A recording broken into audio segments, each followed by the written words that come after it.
له بدلون څخه ولې ویریږو؟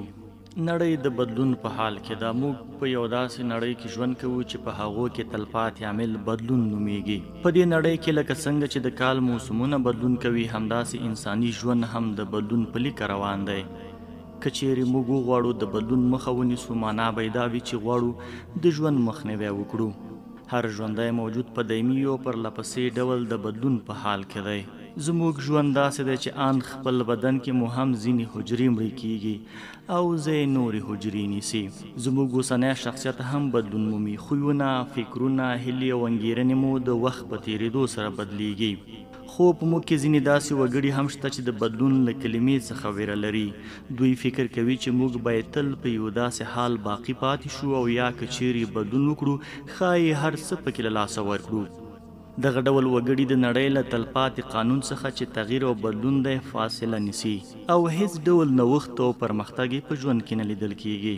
موږ باید بدلون د خپلې ودې او پرمختیا لپاره فرصت وګڼو. دا ځکه که چیرې د کوم مثبت بدلون پر راوستلو بریالي نشو، په ژوند کې ماتې خورو. ښاد او آباد خلک په شعوري یا لاشعوري ډول پوهېدلی چې بدلون زموږ د ژوند ملاتړ کوي او یوه نوې معنا او ښکلا زموږ ژوند او شخصیت ته بخښلی شي.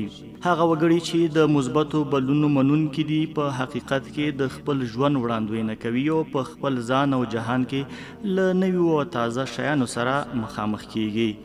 کله چې انسان د وخت په حال کې وي او د ژوند هره شیبه یې تر بلې شیبې ډېر رنګونه ولري، د خوشحالۍ کچه یې هم ورسره لوړوي. نوي شیان تر هغه مهاله په لاس نشي راوړلی چې له زړو لاس وانخلي.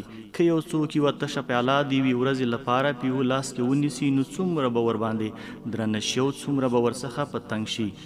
په همدې توګه که چیرې موږ ټول عمر له یو ډول فکر، یو ډول نظر او حتی یو ډول ژوند سره غاړه غړۍ شو، دا به څومره ستړي کوونکي وي. په همدې بنسټ هیڅ وخت په ژوند کې له مثبت بدلون څخه مه ویریږئ.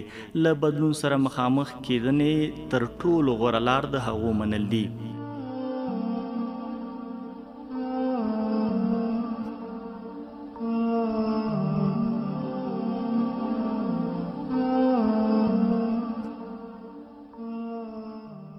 انټونیو رابینس وایي د ژوند په معادله کې هیڅ وخت راتلونکی مهال له تیر مهال سره مساوي نه دی.